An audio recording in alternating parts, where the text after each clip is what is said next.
रोजी रोटी की तलाश में गांव से शहर गए लोग हों या वतन छोड़ परदेश में जा बसे परिवार, घर से दूर होकर भी अपने खेत खलिहान को कभी भुला नहीं पाता है। जहन में बसी उस मिट्टी की खुशबू कभी मिट नहीं पाती है, जिसमें खेलते हुए कभी उसका बचपन बीता था और अपनी जवानी के कई सुनहरे सपने बुने थे। ऐसे में अचानक कहीं से अपनी बोली भाषा सुनाई दे जाए तो परदेश में भी अपनेपन का एहसास होता है और कुछ पल के लिए ही सही एक सुकून सा मिल जाता है। अपने वतन से दूर होकर भी हमें अपनी मिट्टी से जोड़े रखने में हमारी बोली और भाषा का सबसे बड़ा रोल होता है और इसका सबसे आसान जरिया होती हैं हमारी अपनी रीजनल फिल्में। इसमें कोई शक नहीं कि देश में बनने वाली अन्य दूसरी भाषाओं की तरह ही अपनी भाषा के जरिए अपने क्षेत्र के लोगों का दिल जीतने और अपनेपन का एहसास जगाने में भोजपुरी फिल्में हमेशा से ही आगे रही हैं। बावजूद इसके कभी अपना स्वर्णिम युग देख चुकी बिहार, झारखंड व पूर्वी उत्तर प्रदेश सहित तमाम हिंदी भाषी क्षेत्रों के ग्रामीण इलाकों में पसंद की जाने वाली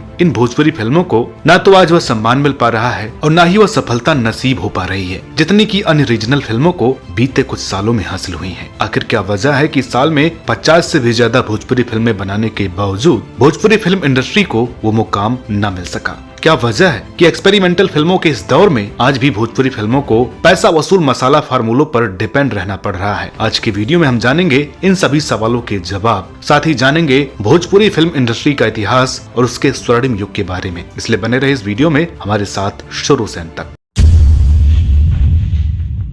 भोजपुरी फिल्मों की शुरुआत साल 1963 में आई फिल्म गंगा मैया तोहे पियरी चढ़ीबो से हुई थी, जिसे डायरेक्ट किया था हिंदी फिल्मों के मशहूर डायरेक्टर कुंदन कुमार ने। फिल्म का लेवल क्या होगा इसका अंदाजा आप इसी से लगा सकते हैं कि इसका संगीत चित्रगुप्त ने दिया था और गीत लिखे थे शैलेंद्र ने। इतना ही नहीं, इन गीतों को अपनी आवाजों से सजाने का काम किया था मोहम्मद रफी और लता मंगेशकर ने। यह बताने की जरूरत नहीं है कि ये सभी नाम तब भी कितने बड़े थे और इनकी हस्ती क्या थी। खैर, यह तो हुआ पहली भोजपुरी फिल्म का इंट्रोडक्शन, लेकिन इससे भी कहीं दिलचस्प है इस फिल्म के बनने की कहानी, जिसकी नींव डाली थी भारत के पहले राष्ट्रपति डॉक्टर राजेंद्र प्रसाद जी ने। जी हाँ, बिल्कुल ठीक सुना आपने। दरअसल डॉक्टर राजेंद्र प्रसाद जी की मातृभाषा भोजपुरी ही थी। यह वाकया है साल 1950 का, जब एक अवार्ड फंक्शन के दौरान हिंदी फिल्मों के मशहूर कैरेक्टर एक्टर व राइटर नजीर हुसैन की मुलाकात राजेंद्र प्रसाद जी से हुई थी। इस मुलाकात में राष्ट्रपति ने नजीर जी से पूछा कि आप पंजाबी हैं? इस पर नजीर साहब ने बताया कि ये पूर्वी उत्तर प्रदेश के गाजीपुर जिले के रहने वाले हैं। गाजीपुर का नाम सुनते ही राजेंद्र प्रसाद उनसे भोजपुरी भाषा में बात करने लगे और उनको भोजपुरी भाषा में फिल्म बनाने की सलाह दी। हालांकि उस वक्त नजीर हुसैन ने फाइनेंस प्रॉब्लम बताते हुए बात को टाल दिया, लेकिन चूंकि गाजीपुर की बोली भी भोजपुरी के एकदम करीब करीब ही है, इसलिए उनके मन में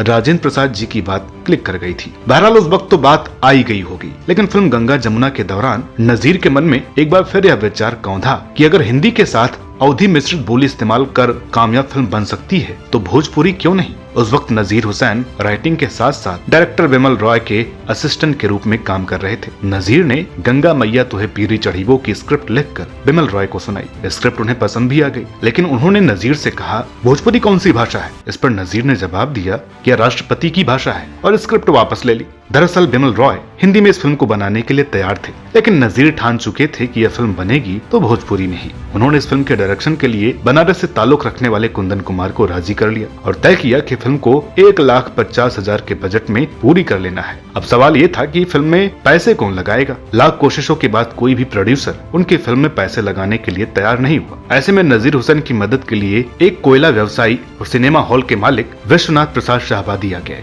विश्वनाथ ने कहानी सुनते ही नजीर को 10,000 रुपए एडवांस दे दिया। हालांकि फिल्म का बजट 1.5 लाख था, लेकिन फिल्म के तैयार होते होते लगभग 5 लाख रुपए खर्च हो गए। एक्ट्रेस कुमकुम और बनारस के असीम कुमार के साथ खुद नजीर ने फिल्म में काम किया। साथ ही इसमें पद्मा खन्ना भी चाइल्ड एक्टर के रूप में नजर आई, जो आगे चलकर भोजपुरी की सबसे बड़ी एक्ट्रेस बनी। साथ ही हिंदी फिल्मों में भी अपनी पहचान बनाई। गंगा मैया तोहे पियरी चढ़ीबो को साल 1963 में पटना और बनारस में रिलीज किया गया और फिल्म ने कमाल कर दिया। कहा जाता है कि फिल्म देखने के लिए भीड़ इतनी हो जाती थी कि पुलिस भी काबू नहीं कर पाती थी। फिल्म की कामयाबी का आलम यह था कि उस दौर में इस फिल्म ने 80 लाख रुपए की कमाई की थी। फिल्म की इस कामयाबी को भुनाने के लिए आगे कई सारी भोजपुरी फिल्मों के टाइटल में गंगा नाम का इस्तेमाल किया गया, जिसकी संख्या 25 से भी ज्यादा है। गंगा मैया भरदा चरवा हमार, गंगा किनारे मोरा गाँव, गंगा मैया तोहार किरिया, दूल्हा गंगा पार के, गंगा जैसी भौजी हमार, गंगा ज्वाला, गंगा मैया करा दे मिलनवा हमार, गंगा और गौरी, गंगा मैया भर दे गुदिया हमार और गंगा सहित कितनी ही फिल्में हैं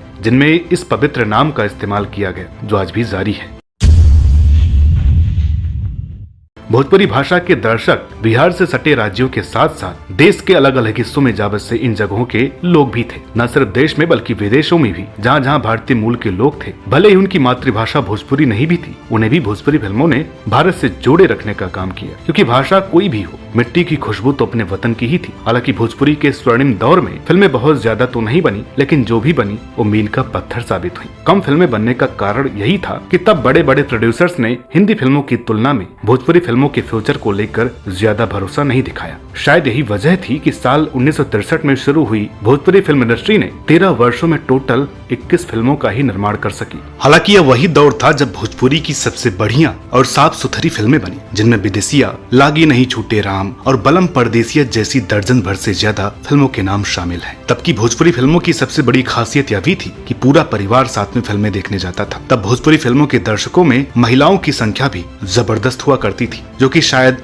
अब एक ख्वाब ही है। न सिर्फ एक्टर बल्कि हिंदी फिल्मों के दिग्गज लेखक, गीतकार और संगीतकारों ने भी भोजपुरी फिल्मों में बढ़ चढ़कर हिस्सा लिया। शक्ति सामंत से लेकर उस दौर के मशहूर डायरेक्टर राजकुमार संतोषी के पिता पीएल संतोषी जैसे सफल हिंदी फिल्म मेकर्स तक ने भी उस दौर में भोजपुरी फिल्में बनाई। वर्ष 1977 में भोजपुरी की पहली रंगीन फिल्म दंगल रिलीज हुई, जिसने भोजपुरी के दर्शकों के सपनों में भी नए रंग भर दिए। इस दौरान एक से बढ़कर एक भोजपुरी फिल्में बनी और दर्शकों का हुजूम सिनेमा घरों में बढ़ता रहा। इस दौर की सबसे सफल फिल्म साबित हुई थी फिल्म गंगा किनारे मोरा गांव, जिसकी सफलता का अंदाजा आप इस बात से लगा सकते हैं कि वाराणसी के एक थिएटर में यह फिल्म लगातार 1 साल 4 महीने तक चलती रही थी, जो कि भोजपुरी सिनेमा के इतिहास में आज भी एक रिकॉर्ड है। इतना ही नहीं, यूपी के ही मिर्जापुर में इस फिल्म के दर्शकों में 90% महिलाएं थी, जो कि इस फिल्म की कामयाबी को बताने के लिए काफी हैं। खैर, जहां यह फिल्म कामयाबी का उदाहरण बनी, तो वहीं इसने भोजपुरी फिल्मों को नए नए फॉर्मूले भी दिए और पैसे वसूल करने की होड़ में जिसका इस्तेमाल कुछ ज्यादा ही होने लगा, जिसके बाद मेकिंग में कमी के साथ साथ दर्शकों की संख्या में भी अच्छी खासी गिरावट नजर आने लगी। धीरे धीरे पारिवारिक दर्शकों की जगह मजदूरों, रिक्शा, वन्य वाहन चालकों ने ले लिया, जिन्हें सिनेमा घरों में खींचने के लिए नाच गाने, तालाब में नहाने और बारिश में भीगने जैसे सीन जबरन ठूसे जाने लगे। हालांकि इस दौरान भी ढेरों अच्छी और कामयाब फिल्में भी आई, जिनमें पिया के गांव और दूल्हा गंगा पार के जैसी फिल्में भी हैं। कम लोगों को ही पता होगा कि इस दौरान एक्टर सुजीत कुमार के डायरेक्शन में अमिताभ बच्चन और रंजीत जैसे हिंदी फिल्मों के दिग्गज एक्टर भी फिल्म पान खाएं सैया हमार में गेस्ट अपीयरेंस करते दिखाई दिए थे। फिल्म में मुख्य भूमिकाओं में खुद सुजीत कुमार और एक्ट्रेस बंदनी नजर आई थी। इसमें कोई शक नहीं कि उस वक्त सुजीत कुमार की दोस्ती की वजह से ही अमिताभ और रंजीत ने उनकी फिल्म के लिए हाँ कहा होगा। बहरहाल सुजीत कुमार की ही गंगा मैया तोहार किरिया जैसी सोशल मैसेज देने वाली फिल्मों के बावजूद भोजपुरी इंडस्ट्री अपने पारिवारिक दर्शकों को वापस लाने में असफल साबित हुई। दरअसल यह वही दौर था जब वीडियो और वीसीआर की वजह से फिल्म कारोबार घाटे में जा रहा था और इसका असर भोजपुरी फिल्म इंडस्ट्री पर भी पड़ रहा था। रही सही कसर दूरदर्शन के आने के बाद पूरी हो गई, जब परिवार अपने ड्राइंग रूम तक सिमट कर रह गया। इसमें कोई शक नहीं कि भोजपुरी फिल्मों ने बजाय शॉर्टकट फार्मूलों को अपनाने के अगर अच्छे विषयों पर फिल्में बनाना न छोड़ते तो शायद इसका ग्राफ इतना नीचे नहीं गिरता जितना तेजी से तब गिरा था। 90 के दशक के दौरान बीच बीच में कुछ भोजपुरी फिल्मों ने सिनेमा घरों में दस्तक जरूर दी, लेकिन असल मायने में भोजपुरी फिल्मों की वापसी और तीसरा दौर साल 2000 के पहले दशक को ही कहा जाएगा। हालांकि यह दौर चर्चा में तो खूब आया और भोजपुरी फिल्मों के फिर से फलने फूलने की उम्मीद भी जगी, लेकिन फोड़ कॉमेडी, अश्लीलता, द्व्यर्थी संवाद और गानों की भरमार के कारण यह उसी के इर्द गिर्द रह सका जहाँ से इसका डाउनफॉल शुरू हुआ था। दरअसल कुछ फिल्मों की ही कमाई से निर्माताओं को भोजपुरी फिल्म इंडस्ट्री के रूप में पैसा वसूल कारोबार नजर आने लगा। ठीक वैसे ही जैसे 90 के दशक के आखिर दौर में मिथुन चक्रवर्ती की फिल्में पैसा वसूल करती थी और इस आग में घी डालने का काम किया साल 2004 में आई सुपरहिट फिल्म ससुरा बड़ा पैसा वाला, जिसने भोजपुरी फिल्मों को लेकर फिर से ख्वाब जगा दिया। महज 30 लाख रुपए की लागत से बनी इस फिल्म ने 9 करोड़ रुपए का बिजनेस किया। इस फिल्म की कामयाबी का ही नतीजा था कि अमिताभ बच्चन, धर्मेंद्र, हेमा मालिनी और मिथुन चक्रवर्ती जैसे बड़े नामों को भोजपुरी फिल्मों की ओर आना पड़ा। न सिर्फ एक्टर बल्कि ढेरों हिंदी और मराठी फिल्म मेकर्स ने भोजपुरी की ओर रुख किया और देखते ही देखते 10 सालों के अंदर 500 भोजपुरी फिल्मों का निर्माण हो गया। लेकिन इनमें से निरहुआ रिक्शा वाला जैसी कुछ फिल्में ही